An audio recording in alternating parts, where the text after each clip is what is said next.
बही जाने। हंस गयंद चलो मदमाते, हंस गयंद चलो मदमाते, कूकर लोग भुकाने दे, असलोगन को बही जाने दे, असलोगन को बही जाने दे। हंस हंस मिली चलो अमरपुर, हंस हंस मिली चलो अमरपुर, कागा आमिस खाने दे, असलोगन को बही जाने दे, असलोगन को बही जाने दे। कहें कबीर सुनो भाई साधो, कहें कबीर सुनो भाई साधो, सत्य शब्द में काने दे, असलोगन को बही जाने दे, असलोगन को बही जाने दे। बोलिए सद्गुरु देव की जय, संत समाज की जय।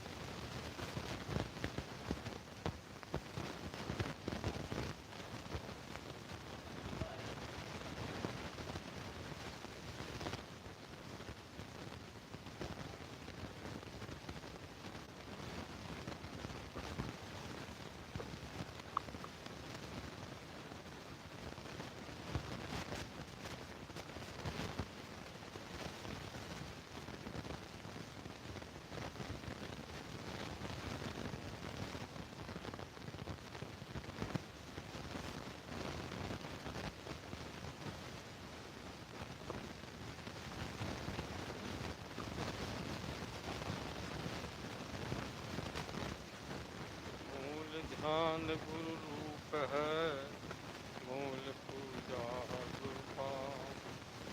मूल नाम गुरु वचन है, मूल सत्य सद्भाव, मूल सत्य सद्भाव। बोलिए सद्गुरुदेव की जय, संत समाज की जय। परम पूज्य गुरुदेव जी, पूजनीय संत समाज, कुछ देर निवेदन का प्रयास। यह जीवन परमात्मा की ओर से मिला हुआ प्रसाद है। इसे शांति से जीना या अशांत से जीना, अशांत से जीना या आनंद से जीना, ये हम पर निर्भर है। हम काले हैं या गोरे, इसमें ना तो हमारी कोई खामी है न खासियत, क्योंकि चेहरे का रंग देना प्रगति का काम है, पर मन को, पर किस ढंग से जीवन को जीना, ये हमारे संकल्प का परिणाम है। मन को कितना ही, चेहरे को कितना ही चमका लो, फिर कल जैसा वैसे हो जाएगा। यदि मन को चमका लिया तो पूरी जिंदगी चमक जाएगी। परिस्थितियाँ किसी भी एक जैसी नहीं रहती, फिर भी जो परिस्थिति के बदलने एवं बिगड़ने के बावजूद मन स्थिति बदलने नहीं देता, बिगड़ने नहीं देता, वह सदा खुश रहता है। परिस्थितियों को परमात्मा की प्रसाद की तरह स्वीकारना चाहिए, उसका जीवन स्वतः शानदार बन जाता है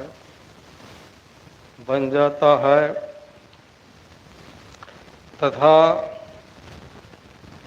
चिंता, क्रोध और ईर्ष्या से बचें। जीवन के 3 शत्रु हैं, चिंता, क्रोध और ईर्षा। चिंता दिल को और क्रोध दिमाग को तथा ईर्षा संबंधों को नष्ट कर देती है। संबंधों को नष्ट कर देती है। अनहोनी को किया नहीं जा सकता और होनी को टाला नहीं जा सकता, तो हम किस बात की चिंता करें। और क्रोध को क्षमा से जीतें। और सद्गुरु कबीर भी कहे हैं, क्रोध क्षमा क्रोध की क्षय करे, जो काहू पे हो। कहानी कबीरता दास को, गंज सके नहीं को। तो क्षमा क्रोध की क्षय करती है, क्रोध को विनाश कर देती है और क्रोध को विनाश कर देती है। तो यदि किसी के पास क्षमा हो तो ऐसे श्रद्धालु का कोई कुछ नहीं बिगाड़ सकता। तो क्षमा को, क्रोध को क्षमा से जीतें और क्षमा करना, क्षमा मांगना, ये और माफ़ी मांगना अर्थात माफ़ करना, ये दुनिया के सबसे बड़े 2 धर्म हैं। जो गलती करके सुधर जाए उसे इंसान कहते हैं, और जो गलती पर गलती करे उसे नादान कहते हैं। जो उससे भी ज़्यादा गलती करे उसे शैतान कहते हैं। तथा जो गलतियों की सीमा ही पार कर जाए उसे पाकिस्तान कहते हैं। तथा जो पाकिस्तान कहते हैं, और ध्यान दें, जो उसकी भी गलती क्षमा कर दे उसे ही अपना हिंदुस्तान कहते हैं। जहाँ जिसके अंदर, जिस घर में ये 2 धर्म रहते हैं, क्षमा मांगना और क्षमा करना, वहाँ कभी क्रोध का दावानल नहीं सुलगता, कभी क्रोध का दावानल नहीं सुलगता।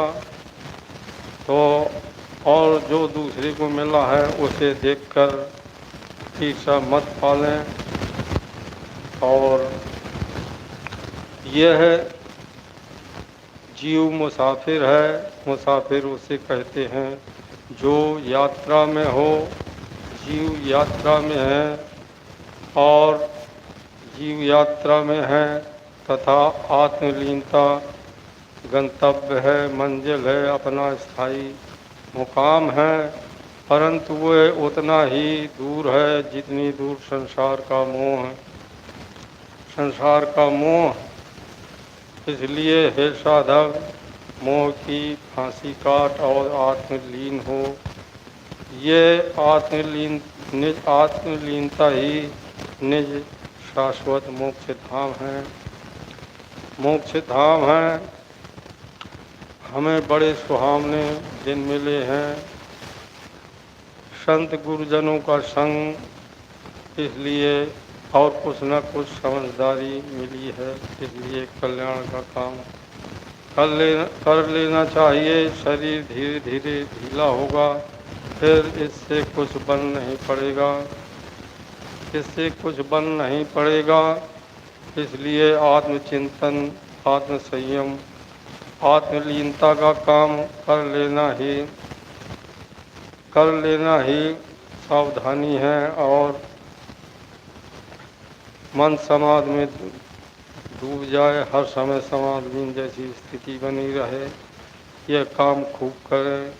आज कल में जीवन का दीपक बुझ जाएगा। तो मैं कुछ देर निवेदन करने का प्रयास किया। आगे पूज्य साहेब जी स्वाभाविक ही अपना निज अनुभव कहेंगे। तो बोलिए सद्गुरुदेव की जय, संत समाज की।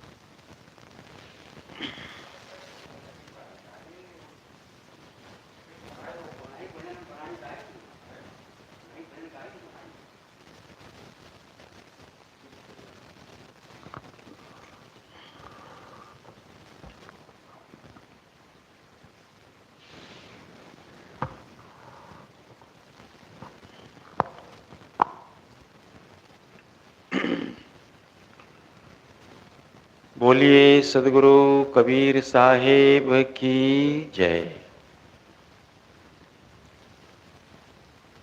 पूजनीय संत समाज,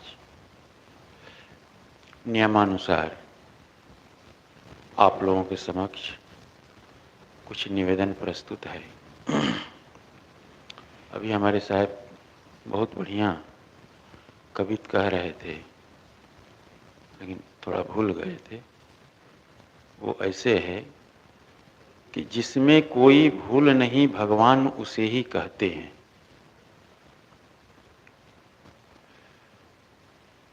जिसमें कोई भूल नहीं भगवान उसे ही कहते हैं। भूल मिटाना जो चाहे इंसान उसे ही कहते हैं। भूल करे पर चेते नाही शैतान उसे ही कहते हैं।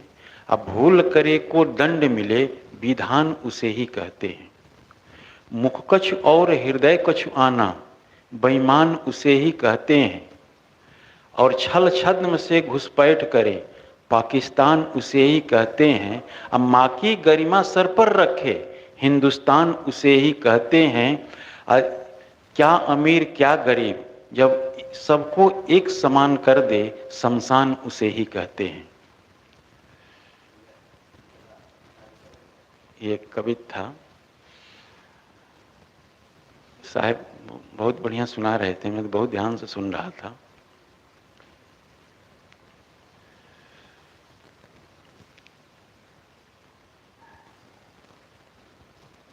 जब हम सबका अनुभव है, हम सब भी जब कहीं बाहर निकलते हैं भ्रमण में गुरुदेव जी के साथ, या कहीं ऐसे भी कहीं एकाध संत को आना जाना होता है, तो हर भ्रमण का एक अलग ही अनुभव होता जाता है। ऐसा नहीं है कि इस भ्रमण का अनुभव और दूसरे भ्रमण का अनुभव एक हो, ऐसा नहीं होता है। जैसे हमारा शरीर है, इस विश्व में जितने भी व्यक्ति हैं, अगर शरीर को मिलाया जाए तो एक जैसा शरीर किसी का नहीं मिलेगा।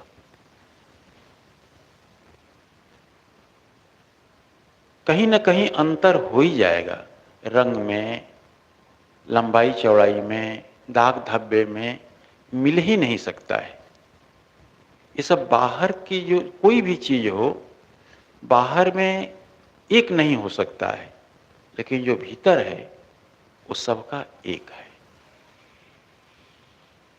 जो दिखता है उसमें भिन्नता है, और जो नहीं दिखता है वो एक है, वो आत्मा है। तो अभी अभी आप सब लोग जानते हैं कि मैं और वीरेंद्र साहब जी गए थे, एक आध कार्यक्रम था, कर करके आए। तो एक व्यक्ति मिला, तो आया, वो प्रवचन सुन करके वो आ गया आसन में। हम सब लोग बैठे थे और भी संत थे।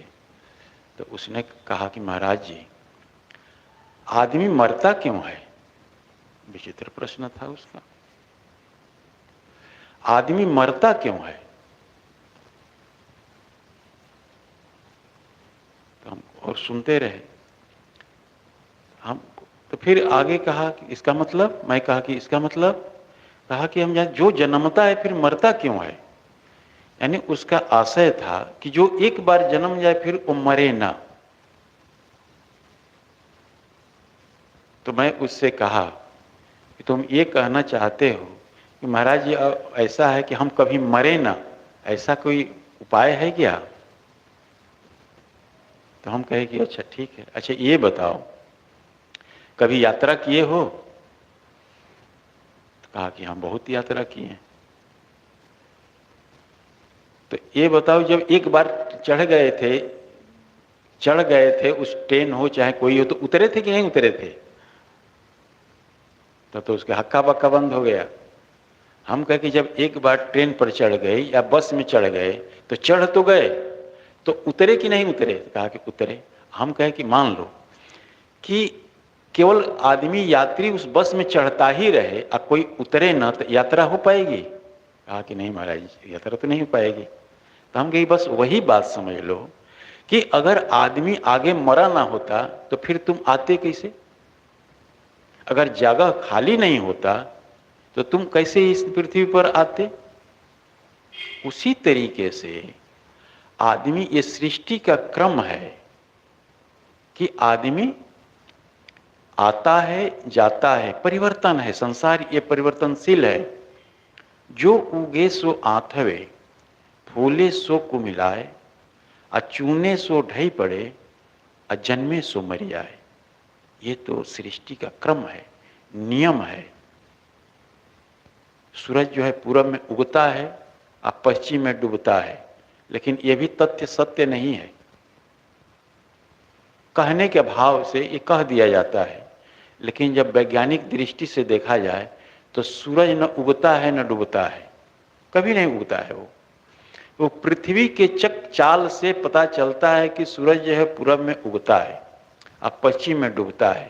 पृथ्वी जब घूमती है तो ऐसा प्रतीत होता है सूरज तो एक जगह स्थिर है, स्थिर है, वो चलता नहीं है। वो बाकी सारे ग्रह जितने भी हैं, ग्रह और उपग्रह, सारे के सारे ये अपनी अपनी धुरी पर चक्र, अपनी अपनी धुरी पर ये घूमते रहते हैं। तो मैं कह रहा था कि जो उगे सो आथवे, फूले सो कुमिलाए। देखते हैं जो बाग में फूल खिलता है तो पहले कैसा होता है? कोमल कली के रूप में, फिर 1 या 2 दिन में वो खिल जाता है, फूल बन जाता है और कितना प्यारा लगता है। फिर 2 दिन के बाद वो कुम्हला जाता है। कुम्हला जाने का मतलब मुरझा जाता है, और मुरझाने के बाद एक ऐसा समय आता है कि वो नीचे जमीन पर गिर जाता है, यानी उसका अस्तित्व समाप्त हो गया। उसी तरीके से हमारा भी जीवन है। जो चूने सो ढई पड़े, चुनने का मतलब जो महल बनते हैं, बिल्डिंग बनता है, घर बनता है, राजाओं की हवेलियां बनती हैं। आज देखिए राजाओं की कितनी कितनी बड़ी बड़ी हवेली, कितने बड़े बड़े महल, कितना शौक से बनाया होगा राजा। ना आज न राजा है न उसकी हवेली है, सब जमीनी दोष हो गया, जमीन में मिट गया, सब अंदर चला गया, सब मिटता है, सब मिट रहा है। वैसे ही हमारा भी जीवन है। हम अपने ऊपर विचार करके देखें कि क्या हमारा जो शरीर है क्या पल पल परिवर्तित नहीं हो रहा है, क्षण क्षण बदल नहीं रहा है? अगर बदलता नहीं तो ये स्थिर रहता। अगर एक बच्चा पैदा हुआ तो देखो धीरे धीरे धीरे धीरे धीरे धीरे धीरे धीरे करते करते, हम भी तो वैसे थे, हम भी तो शिशु रूप में थे, हम ही तो एक बालक थे, लेकिन अब कब इतना जवान हो गए, कब इतने बड़े हो गए, हमको पता ही नहीं चला और यहां तक आ गए।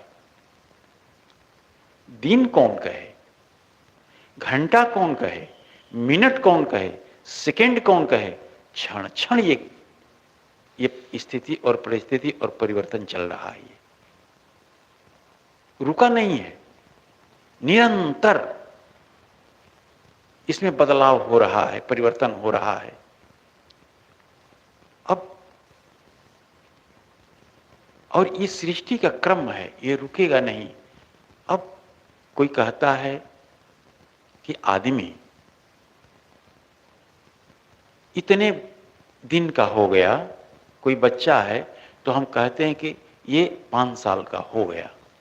समझो 5 साल का अगर हो गया तो 5 साल का हुआ नहीं, 5 साल वो मर गया, वो 5 साल मर गया, पूरे जीवन का वो 5 साल मर गया। वो कोई अगर 20 साल का हो गया तो समझो कि 20 साल मर गया। वो 50 साल का हो गया तो 50 साल का वो मर गया, वो 50 साल मर गया। वो बाकी का ही जिंदगी जिएगा। वो शरीर मर गया 50 साल का, आत्मा तो मरता नहीं है। आत्मा में कोई परिवर्तन तो नहीं है, बूढ़ा नया जवान तो नहीं होता है ये। लेकिन जो शरीर है, हमारा जो शरीर है, ये मर रहा है, हर क्षण मर रहा है। कहा जाता है कि बच्चा जब से पैदा हुआ, जिस दिन से पैदा हुआ, आज जिस दिन वो मरेगा, इसके बीच में एक लंबी मृत्यु की प्रक्रिया है। ये जन्म से लेकर के मृत्यु तक ये लंबी एक प्रक्रिया है। जो जीवन है ये मृत्यु की एक लंबी प्रक्रिया है। ये हर क्षण मर रहा है आदमी। तो जो चूने सो ढई परे, जन्मे सो मरिया है। जो जन्म लेता है वो मरता ही मरता है, मरता है। वो रहने के लिए नहीं आया है, वो हर किसी को मरना है। हम देखते आए हैं, दादा बाबा सब मरते चले गए, सब मरते चले गए। हम भी एक दिन मर जाएंगे, हमको भी नहीं रहना है। तो मृत्यु एक लंबी प्रक्रिया है। जो जीवन है एक मृत्यु की लंबी प्रक्रिया है। ये हर क्षण आदमी मर रहा है। इसी सत्य को हमें देखना है, यथार्थ को देखना है। लेकिन जब तक हम इसको देखते नहीं हैं तब तक हम भी, नहीं कहा जाता है कि धोखे में जन्म सब धोखे में खोए दियो। तो जो ये मनुष्य जीवन है, हम हर क्षण धोखे में खो रहे हैं, हर क्षण धोखे में खो रहे हैं। तो वो व्यक्ति था, यही वो कहता था कि महाराज जी, हम, उसका कहने का आशय था कि हम मरे ना, हम एक बार जन्म ले लिए तो हम मरे ना। लेकिन हम जब उसको समझाए तब उसको बात। फिर एक और बात मैं पूछा कि क्या ये बात किससे पूछे थे कि नहीं? कहा कि मैं इसको पूछने के लिए दिल्ली तक गया था। इसको पूछने के लिए वो हठात कहा कि मैं दिल्ली तक गया था, लेकिन कोई नहीं बता पाया इस वक्त। तो हम कहे कि तो मैं जो बताया वो सही है कि नहीं? कहा कि बिल्कुल सही है महाराज। हम आज तक खोजते ये रहा कि भाई, और ढूंढता रहा कि कोई जन्मता है तो मरता क्यों है। हम कहें कि भैया, ये जो सृष्टि क्रम है, ये परिवर्तनशील है, ये मरना ही है, ये मरण धर्मा है, ये जीवन। तो उसको समाधान मिल गया कि हाँ भाई ये सही बात है। तो वो बेचारा संतुष्ट भी हुआ। और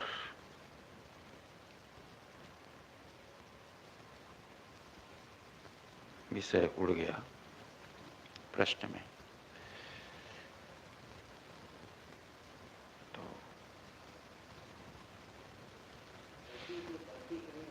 हाँ, मैं कुछ कहना चाहता था।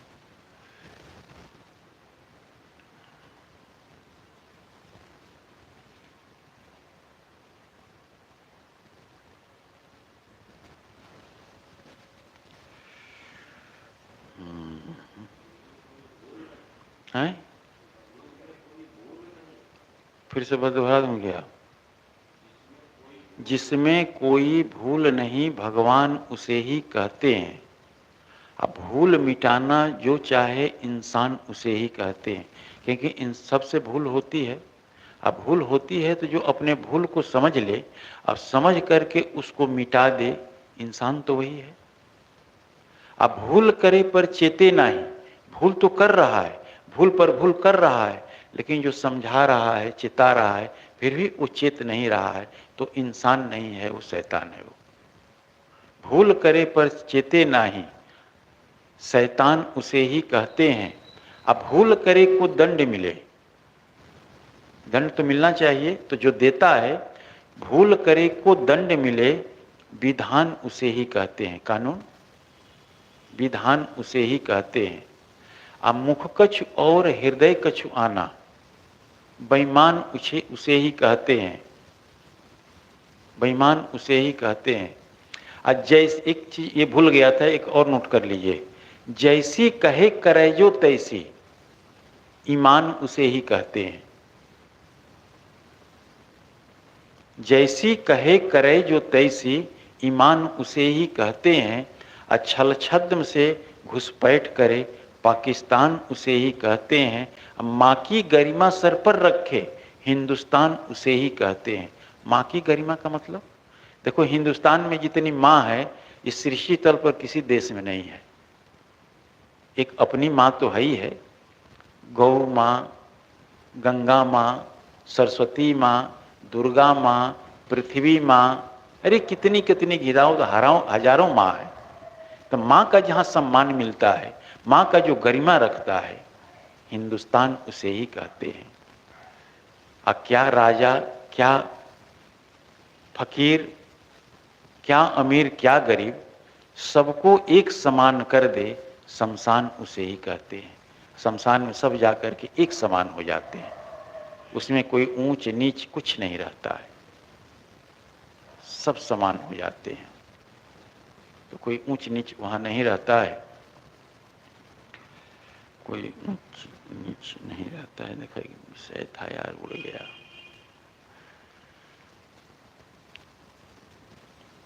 ऊंचा नीचा नहीं होता है, इसी को कहने में विषय उड़ गया है। हाँ, वो तो उठा देंगे, कोई वो नहीं है, तो उठा देंगे, लेकिन जिसको सोचा था कि उसी को मैं बोलूंगा यहाँ पर।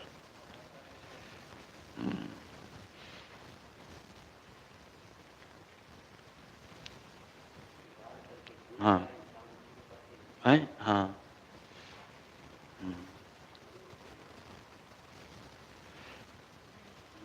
हाँ, रुको रुको, नहीं नहीं नहीं नहीं, हाँ चलिए उठाते हैं। सुकृत वचन माने नहीं, आप न करे विचार, कहीं कबीर पुकार के, सपने हो गया संसार। सुकृत वचन,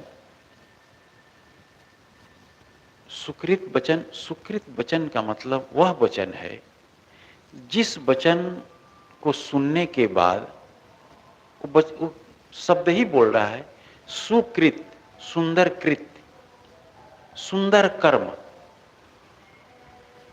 जिस वाणी को सुनने के बाद हमारे जीवन में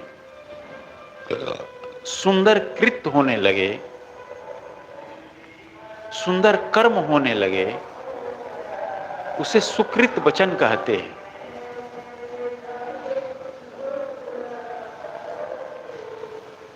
ये रिकॉर्ड हो गया। उसे सुकृत वचन कहते हैं। अगर हम सत्संग में जाते हैं तो उसको हम सत्संग भी कह सकते हैं, जहां पर आदमी का जीवन परिवर्तित हो जाए। कुकृत जो गलत कर्म है, उस कर्म को छोड़ करके आदमी सुकृत करने लगे, सुंदर कृत करने लगे, सुंदर कर्म करने लगे, वो सुकृत वचन है, वो सत्संग है, सदगुरु की वाणी है। तो शब्द ही बोल रहा है सुकृत, सुंदर कृत। जिस वाणी से होने लगे वो सुकृत वचन है। तो जो सत्संग है, प्रवचन है, संतों के वाणी है, ये सुकृत वचन है। लेकिन ये जो वाणी है, वाणी कभी कभी बड़ी खतरनाक भी होती है। कोई भी कभी ऐसे भी वाणी मिल जाती है जो आदमी को भटका देती है, और कहीं कहीं वाणी ऐसी भी मिल जाती है कि आदमी भटके हुए आदमी को सही राह पर भी लगा देती है। आज दुनिया क्यों भटक रही है? आज दुनिया क्यों विचलित हो रही है? आदमी गलत रास्ते पर क्यों जा रहा है? अपने जीवन में भ्रम का, आदमी के जीवन में भ्रम का अंबार लगा है। आखिर कहाँ से लगा है? ये धार्मिक जो मंच हैं यहीं से लगा है। धर्म के जो मंच लगते हैं वहीं से जो वाणी बोली जाती है वहीं से आदमी भटक भी जाता है, और भटका हुआ आदमी सही राह पर भी लग जाता है। वाणी का इतना बड़ा महत्व है हमारे जीवन में। तो सुकृत वचन माने नहीं, आप न करे विचार। आप न करे विचार। मान लो कोई वचन बोल रहा है, उसको हम नहीं मान रहे हैं, सत्संग की बात को नहीं मान रहे हैं, सदगुरु के वाणी को नहीं मान रहे हैं, संतों के उपदेश को नहीं मान रहे हैं,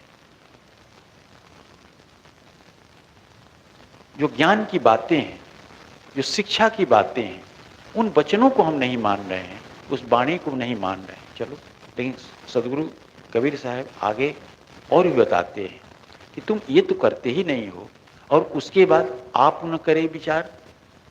अपने आप तुम विचार भी नहीं करते हो। चलो कम से कम अपने आप विचार तो करो, चिंतन तो करो बैठ करके। हमारे जीवन में दुख है, क्यों दुख है भाई? हम क्या करने के लिए आए हैं, आप विचार करो। हमारा कर्तव्य क्या है, इस पर विचार करो। मैं कौन हूं, इस पर विचार करो। ईश्वर बाहर है कि भीतर है, विचार करो। मैं ही ईश्वर हूं, हमारे ही अंदर ईश्वर विचार करता है, निवास करता है, कि कहीं आकाश पाताल में निवास करता है, विचार करो। सदगुरु कबीर साहब कहते हैं आप न करे विचार। स्वयं विचार भी तुम नहीं करते हो। एक तो सदगुरु की बातों को नहीं मानते हो, गुरुजनों के उपदेश को नहीं मानते हो, और न आप न करे विचार, न अपने आप से तुम विचार ही करते हो। आप न करे विचार। देखिए, कबीर साहब के जीवन में कोई गुरु नहीं थे।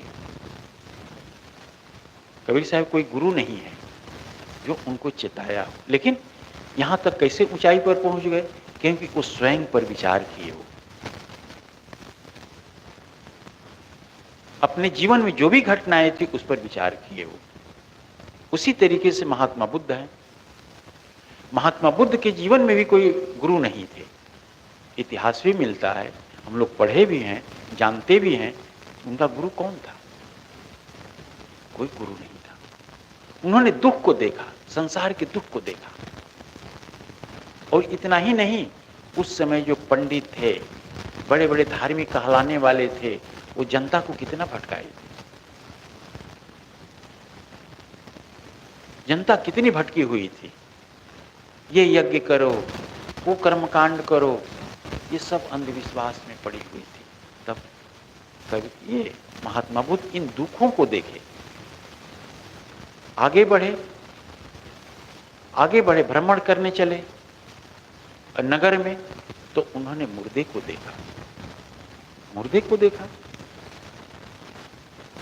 देखा तो उन्होंने पूछा कि ये कौन है ये? अब देखो विचार की कैसी श्रृंखला चल रही है उनके अंदर। उन्होंने मुर्दे को देखा, तो मुर्दे को जब देखा तो उन्हें सारथी से पूछा, क्योंकि रथ पर थे, सारथी से पूछा कि ये कौन है ये? कहा कि ये मुर्दा। कहा कि मुर्दा क्या होता है? ये तो आदमी है ये। कहा कि नहीं, ये मर चुका है, ये मर चुका है। तो जानते, क्योंकि बाहर नहीं निकले थे। जो उनके पिताजी थे उनको बाहर नहीं निकलने देते थे, दुख को नहीं देखने देते थे, मुर्दे को नहीं देखने देते थे, बीमार व्यक्ति को नहीं देखने देते थे, बूढ़े को नहीं देखने देते थे, गरीब को नहीं देखने देते थे, क्योंकि उनका इस चीज का अनुभव नहीं था कि भाई क्या चीज है ये। उनको जीवन जितने अरे अंदर ही महल में रखते थे, भोग विलास में रखते थे, माने ऐसो आराम में रखते थे कि इसको कभी जो है दुनिया का दुख का पता न चल सके, दुख का ये अनुभव न कर सके। लेकिन होने को कौन रोक सकता है? तो बाहर निकले, उन्होंने मुर्दे को देखा, पूछ दिया ये कौन है? देखे नहीं थे वो। क्या है? मुर्दा क्या होता है? तो ये मर चुका है। तो मरना क्या होता है भाई? तो उन्होंने कहा कि न ये देख सकता है, न सुन सकता है, न बोल सकता है, न हिल सकता है, न डुल सकता है। तो ये अगर ऐसे ही पड़ा रहा तो ये 2-4 दिन में सड़ जाएगा, गंधा जाएगा। अच्छा, क्या ऐसी स्थिति हमारी भी हो सकती है? उसने कहा क्या सबकी होगी। बहुत झटका लगा। वहीं से उनका मंथन शुरू हुआ। फिर आगे बढ़े, उन्होंने बीमार व्यक्ति को देखा, खाट पर लाद करके ले जा रहे हैं कहीं दवा के लिए। पूछा कि ये कौन है? कहा कि ये बीमार व्यक्ति है। अच्छा, बीमार क्या होता है? इसके शरीर में रोग लग गया है। ये जिंदा तो है लेकिन किसी काम का नहीं है। अगर स्वास्थ्य अच्छा नहीं है तो ये पानी भी नहीं पी सकता। अगर इसका स्वास्थ्य अच्छा नहीं है तो ये खा भी नहीं सकता। अगर इसका स्वास्थ्य अच्छा नहीं है तो ये कुछ कर भी नहीं सकता। नहीं चल सकता है, न बैठ सकता है, न कुछ कर सकता है। आगे अच्छा, क्या हम भी वैसा हो सकते हैं? सारथी ने कहा कि बिल्कुल हो सकते हैं। शरीर तो रोग का घर है, शरीर में रोग लग जाए। एक बूढ़ा को देखा, ये कौन है? कहा कि ये बूढ़ा है, एकदम जर्जर अवस्था में था, झुक करके चल रहा था, लाठी लेकर के। ये कैसे हो गया? बुद्ध ने पूछा, ये कैसे हो गया? सारथी ने कहा कि कुछ दिन में हम और आप भी ऐसे ही हो जाएंगे। बुद्ध ने कहा कि अच्छा। उन्होंने ये सारे दुखों को देखा, सारे दुखों को देखा। अब इस पर अपने आप विचार करने लगे। वहां गुरु की जरूरत नहीं है। उन्होंने विचार किया कि संसार दुखालय है, मरणधर्मा है, रोगग्रस्त है, अभावग्रस्त है, दुखग्रस्त है, गरीबी ग्रस्त है। संसार में निरंतर घटनाएं घट रही हैं, लोग मर रहे हैं। बुद्ध ने सारी चीजों को देख करके उस पर विचार किया। हम भी देखते हैं संसार के परिवर्तनशीलता को, हम भी देखते हैं, लेकिन सुन नहीं। अगर विचार करेंगे तो हम भी क्यों नहीं ऊपर उठ सकते? लेकिन विचार तो करते हैं लेकिन गहराई से नहीं करते। अगर हम गहराई से करें तो उस ऊंचाई पर पहुंचने में हमें और आप क्या, किसी को भी देर नहीं लगेगी। हम भी वहां पहुंच सकते हैं। तो आप न करे विचार, कहीं कबीर पुकार के। अब यहां पर जोर है कबीर साहब, सहजता कह करके कबीर साहब निकल नहीं जाते हैं। यहां पर उनका कहना सहज नहीं है, दबाव है। पुकार करके कहने का मतलब उनका जोर है, दबाव है, वजन है उनके वाणी में। यहां पर इस शब्द में गंभीरता है। कहीं कबीर पुकार के सपने हूं गया संसार।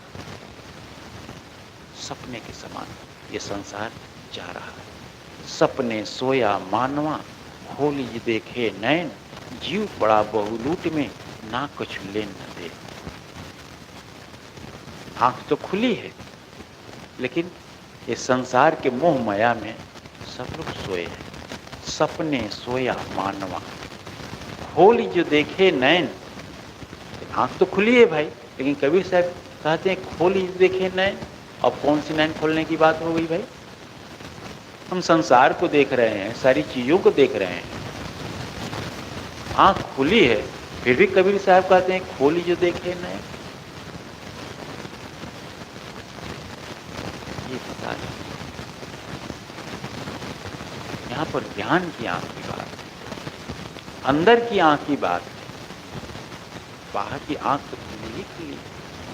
जब बाहर की आंख खुलती है तो हम संसार का सपना देखते हैं, और जब बाहर की आंख बंद होती है तो हम बिस्तर पर सपना देखते हैं। सपने सोया मानवा, खोली देखे नैन। कैसे कहते हैं?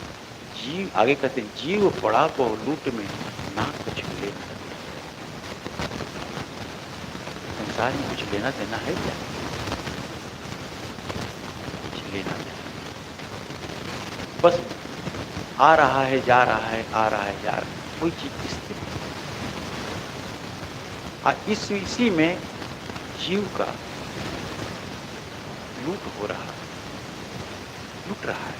लूटने का मतलब मर रहा है, जन्म रहा है, मर रहा है, जन्म रहा है।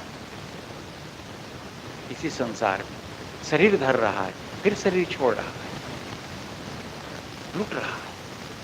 लूट पड़ा बहु लूट में, जीव पड़ा बहु लूट में, ना कुछ ले न दे। संसार में हमारा कुछ है ही नहीं है भाई। हम किस चीज को लें, किस चीज को दें? हम जिस चीज को लेते हैं, देते हैं, सब व्यवहार है। ना कोई ले सकता है, ना कोई दे सकता है, कुछ नहीं ले सकता है, वो केवल व्यवहार है। हम किसी को दिए, वो किसी को दिया, वो किसी को दिया, वो किसी को दिया, इस चक्र ही चल रहा है, चक्र चल रहा है। एक कहानी कहते हैं ना, 2 मिनट है, संत लोग कहानी कहा करते हैं। एक राजा था, राजा तो राजा था। जब वो सोया तो एक दिन सपना देखा। सपना क्या देखा? सारा राजपाट मेरा छिन गया और मैं अपने राज्य से निकाल दिया गया हूँ, और एक मेरे हाथ में कटोरा है और मैं उस कटोरे में सबसे भीख मांग रहा हूँ। जब ऐसी स्थिति आई तो राजा जो है हड़बड़ा करके नींद खुल गई। मैं भिखारी, फिर अपने को देखा तो मैं तो राजा, बिस्तर पर सोया हूं, लेकिन मैं भिखारी बना था, मैं सोया था। उस समय मैं भिखारी बना था, मेरे हाथ में कटोरा था। बड़ा चिंतित हुआ। जब से सपना टूटा तब से सो नहीं पाया, केवल सोचता ही रहा, मैं भिखारी। अब वो सुबह हुआ, राज दरबार लगाया, विद्वानों को बुलाया, पंडितों को बुलाया, मंत्रियों को बुलाया, वजीरों को बुलाया, सबको बुलाया, और यही प्रश्न पूछने रखा कि भाई अभी जो आप देख रहे हैं, सारे सब धन दौलत, हीरे जवाहरात, रानियां, राजपाट, घोड़े, हाथी, सैनिक, और मैं कि हमारे शरीर में कितने हीरे मोती, राजशाही पोशाक है, मुकुट है, मैं सिंहासन पर बैठा हूँ, मैं राजा हूँ अभी वर्तमान में, लेकिन मैं जब रात में मैं सोया था, ये सब कुछ नहीं था, केवल मेरे हाथ में कटोरा था और मैं नगर में भीख मांग रहा था। आप सब लोग मिलकर के ये बताइए कि ये सच है कि वो सच है? जो मैं रात में सपना देखा, वो सपना सच था कि मैं ये राजा, अभी मैं वर्तमान में हूँ, इस स्थिति में हूँ, ये सच है? विद्वानों ने कहा, राजन नहीं, नहीं, ये सच है न वो सच है, दोनों झूठ है। जैसे सपने में आप भिखारी थे, जब नींद खुली तो वो झूठा हो गया। नींद खुली, जब आंख खुली तो झूठा हो गया। लेकिन एक दिन ऐसा आएगा जब ये आंख बंद होगी सदा सदा के लिए, तो ये भी एक झूठा हो जाएगा, ये भी झूठा हो जाएगा।